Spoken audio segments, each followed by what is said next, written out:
ल हामीले चाहिँ आज घर विभाजन गर्न गइरहेछौँ सबै कुनामै लैजा है र बिचको जुन ओरिजिनल ठाउँ छ त्यो पानी त्यो पनि टाक ओरिजिनल ठाउँबाट थोरै यसलाई हामीले सार्छौँ होइन सिधा भएको नै हेर है भन्छ ओरिजिनल ठाउँबाट यसलाई सार्छौँ सारिसकेपछि अब यो कन्फ्युज हुन्छ होइन अब 2 देखि 3 मिटर भन्छ मेलिफेरामा चाहिँ सेरेनामा चाहिँ त्यो है हुन्छ अलि 4-5 मिटरै भन्छ मेलिफेरामा चाहिँ खासै फरक पर्दैन यसको ओरिजिनल घाट थियो कहाँ थियो बिचमा थियो होइन ओरिजिनलबाट बिचमा छेउमा खास चिन्ह लाउने हो है चिन्ह लाउन चाहिँ पर्छ अलि यता सारौँ त मतिर चिन्ह लगाएको भए सहिलो नि त चिन्ह लगाइएन थोरै कन्फ्युज हुनसक्छ तर हामीले नयाँ घरमा चाहिँ रानी सार्नुपर्ने हुन्छ है नयाँ घरमा चाहिँ हामीले रानी सार्छौँ अलिकति राखौँ थोरै मतिर तान नयाँ घरतिर रानी राखियो भने चाहिँ मरियोहरू यता आउँछ र उताको घर चाहिँ हामीले रानी बिन बनाएर दिन्छौँ र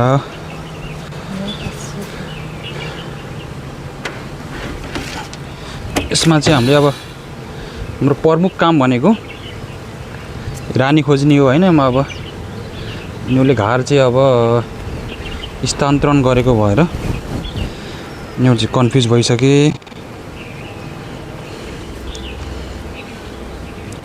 एकदम रानी हेर्नुपर्छ है सबैजना अब त्यो उसले त हाइब्रिड त त्यो उक्काउने टुल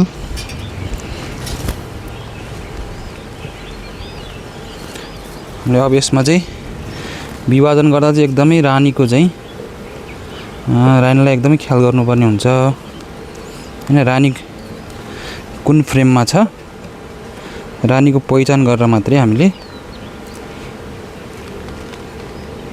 नयाँ घरमा चाहिँ रानी सहित यसको प्रोपोरिसले गर्दा एकदमै यो टालिएको अवस्था छ यहाँ चाहिँ रानी ठ्याक देखिएको थियो रानी हेर है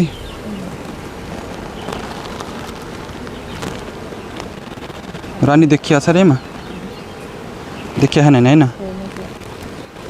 उता देखिनुहोस् नि होइन यो भाले हो एकदम राम्रो मजाले हेर है कुट हो उठाएको भाले हो यसमा चाहिँ मह छ मह भएको ब्रुडलाई हामीले खाना भएको ब्रुडलाई चाहिँ हामीले यसरी राख्छौँ है टाइममा ढाक्ने कुरा ल्याऊ छिटो गर्नुपर्छ यो काम ढिलो गर्नुहुन्न यसमा रानी हेर्छौँ है हामीले अलि छोडिदियो भयो रानी हेर आइजाऊ रानी हेर आऊ यसमा बच्चा छ यसमा रानी देखियो र भालेहरू छ यताबाट आएर हेर अलि नजिक अभि पनि वहाँ टाढाबाट बनाएको यसमा देखियो भालेहरू छ होइन रानी छैन होइन यसमा खासै बच्चाहरू छैन खाना पनि छैन यहीँ राख्दिउँ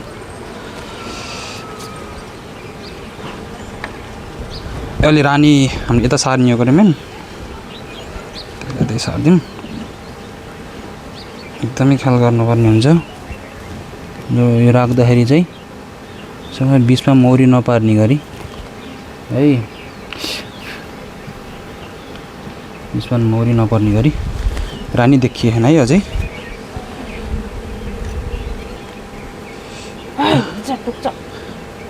कुकुरलाई लगायो हट त टोक्छ अहिले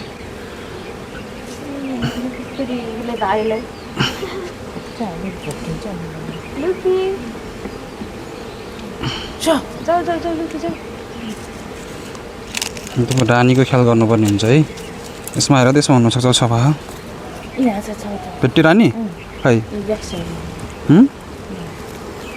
खै रानी चाहिँ भेट्यो है रानी ब्रुड चाहिँ यसमा छ यो नयाँ घरमा चाहिँ रानी दिन्छ होइन रानी छ यसमा चाहिँ अब हामीलाई रानी भेटियो भने चाहिँ यसमा विभाजन गर्न समस्या हो यसमा चाहिँ रानी रहेछ यसमा रानी भेटियो होइन रानी भेटियो भने रानीको गन्धले चाहिँ मौरीहरू यता आकर्षित हुन्छन्। त्यही छ नि होइन फेमना च्याप्पेला भनेर ख्याल गरिरहनु भाइ। यसमा चाहिँ रानी छ हाम्रो। अब यो चाहिँ रानी बिहीन हुन्छ हाम्रो होइन, रानो बिहीन हुन्छ। रानो बिहीन भएको मतलब अब त्यहाँ कति फ्रेम भयो? 3 फ्रेम भयो होइन। यसमा बच्चा छ, थोरै मह पनि छ। यसमा बच्चा पनि छ है, मह पनि छ। यसलाई चाहिँ बिचमा राख्छौँ हामीले, यहीँ रन दिन्छौँ। बच्चा भएको चाकालाई चाहिँ बिचमा राखेर न्यानो पार्नुपर्ने हुन्छ होइन, त्यही भएर हामीले बिचमा राख्छौँ। अब यता चाहिँ हामीले रानी भेटिसकेपछि यसमा पनि बच्चा छ कि मह छ के छ? यसमा रस छ होइन,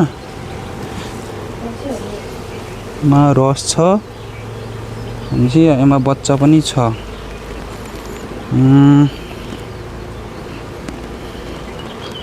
रस छ भने हामीले यता राखिदिन्छौँ मलाई। यसमा अलिकति रस छ किनभने खाना चाहिँ छेउमा राख्नुपर्ने हुन्छ हामीले। ल यो फ्रेम मिलेन त छैन, घरको फ्रेमलाई चाहिँ हामीले खानाले सेक्नुपर्ने हुन्छ। यो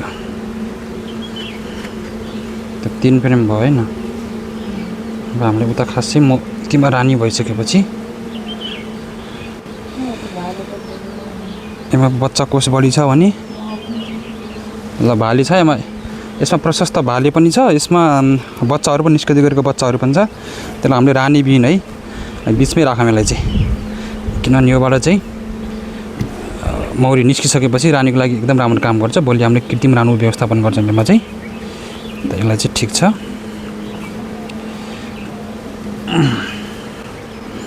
अब यसमा थोरै बच्चा नि छ, यसमा निस्कँदैछ। यसलाई चाहिँ हामीले रानी भएको राखिदिउँ,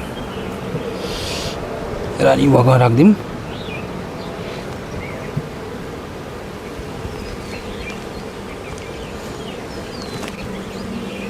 दुईवटा राम्रो बच्चा सहितको छ होइन।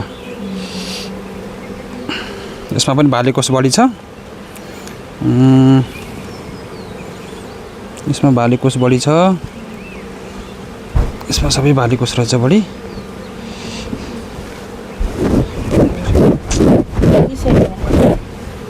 उता साइडमा ढकल यो फ्रेममा के छ है त। अब हामी अन्तिम फ्रेम हेर्छौँ। अन्तिम फ्रेममा के छ अवस्था। यसमा खाना छ, यसमा रस छ भनेपछि हामीले यसलाई यही कुनामै राख्छौँ। एउटा रस भयो, यसमा रस पनि छ। यसमा भाले छ, यसमा भाले छ।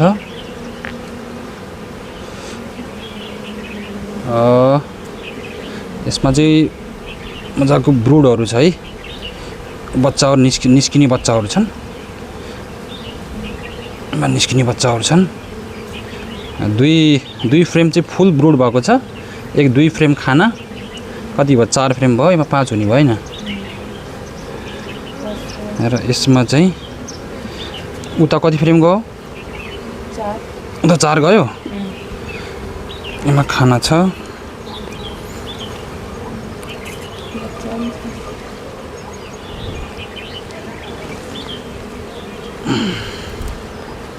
यसमा खाना पनि छ, बच्चा पनि छ थोरै।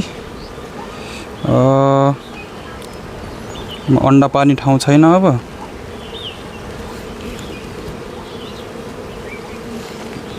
दुई फ्रेम ठिक छ हामीलाई छ भने के हो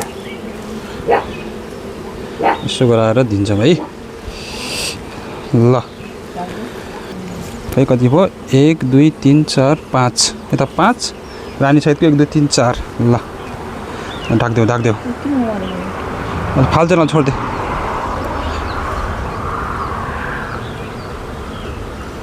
ल हामीले चाहिँ घर विभाजन गऱ्यौँ होइन। अब अलिकति पुरानो दिशामा चाहिँ अब रानी यता छ। रानीको गन्धले चाहिँ केही मौरीहरू यता आउँछन् र धेरै प्राय मौरी चाहिँ उता जान्छन्। र उता 5 फ्रेमै चाहिँ म 4 फ्रेम छ।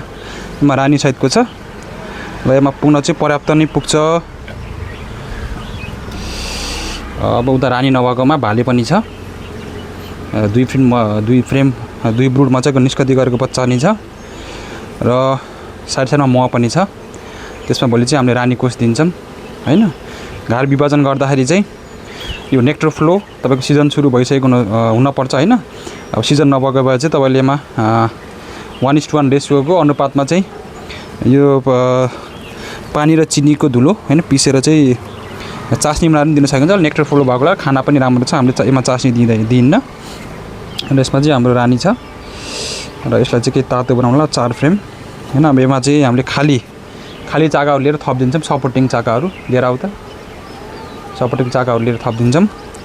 हाम्रो 9 फ्रेम मौरी रहेछ, खास 3-4 फ्रेम राखे नि हुन्छ। हामीले रानो बिनमा चाहिँ 5 फ्रेम मौरी राखिएको छ। पछि यसोलाई गोला व्यवस्थापन गर्दाखेरि चाहिँ हामीले हैन राम्रो ब्रुड छ भने भोलि सकेसम्म यो हाम्रो ग्राफ्टिङ रानी लिएर हामीले दिन्छौँ हैन मेटिङ हाइपबाट। तपाईँले त्यो अब त्यसको अगावै 24 घन्टा अगाडि नै हामीले रानो बिन बनाउनु पर्ने हुन्छ। सकेसम्म हामीले दिँदाखेरि चाहिँ रानो बिन बनाउन अगाडि नै कोलोनी विभाजन गर्नुपर्ने हुन्छ। त्यसरी कोलोनी विभाजन गरियो भने चाहिँ र क्विन एक्सेप्टेन्सको चान्स चाहिँ बढी हुन्छ, रानी स्वीकार गर्ने चान्सेस चाहिँ बढ्छ हैन। यसमा चाहिँ हामीले सबै सकेसम्म आधार चाकाहरू राखेर दिन पाएको भए चाहिँ मौले राम्रो काम गर्छ। हामीले भोलि पर्सि चाहिँ आधार चाका चाहिँ दिने गरी यसमा चाहिँ रानी छ। अब यसमा चाहिँ उनीहरूले राम्रो फ्रेम फेरि आधार चाका राखेर फेरि फ्रेमहरू चाहिँ उठाउँछन् हैन। चाहिँ मजाले यसमा दिन्छ। यसमा खेला चाहिँ सफा गरेर पछि दिउँ ल। अहिले चाहिँ यसलाई 3वटा फ्रेम 3-4वटा फ्रेम मात्रै राखौँ ल। यति भइसकेपछि हामीले रानी भएको घरमा चाहिँ यसरी खाली फ्रेमहरू राखिदिन्छौँ र यसमा आधार चाका पनि भोलि थपिदिन्छौँ हामीले। यसरी मौरी चाहिँ राम्रो काम गर्छ। प्राय मौरीहरू अब कता गएको देखिन्छ, उता गएको देखियो नि बढी हैन। अब आजभोलिमा उनीहरूले मेसा पाउँछन्, त्यहाँ मौरी पनि बढी छ। यसको ढक्कन ल्याउँ त। बेलुकासम्म चाहिँ हामीले कुन प्रवेशद्वारमा चाहिँ मौरीको बढी फ्लो हुन्छ हैन त्यो अलिकति नजिक भएको भएर उता गएको छ मौरी चाहिँ। अब यसमा रानी छ, पछि रानीको गन्धले चाहिँ यसमा थोरै मौरीहरू पछि आउन त आउँछन् ल। यो चाहिँ हामीले रानी छ, त्यसमा रानी छैन। अब यसमा पनि प्रवेश गरिदियो नि हो, नयाँ भएको भएर कन्फ्युज हुन्छन् प्राय मौरी चाहिँ। भालेहरू त्यसमा छ, त्यसलाई ढाकिदेऊ। त्यसमा फ्रेम हाल्दैन, त्यसमा भोलि रानी दिएर बल्ल फ्रेम थप्ने हो। अब त्यहाँ रानी हुन्न, उसले अन्डा पनि हाल्दैन, फ्रेम दिएर अलिक काम छैन। भोलि रानी दिन्छ, त्यसले एक्सेप्टेन्स गऱ्यो भने पछि एक्सेप्ट गऱ्यो भने अन्डा पार्न थाल्यो भने बल्ल फ्रेमहरू थप्छौँ। बन्द गर ल।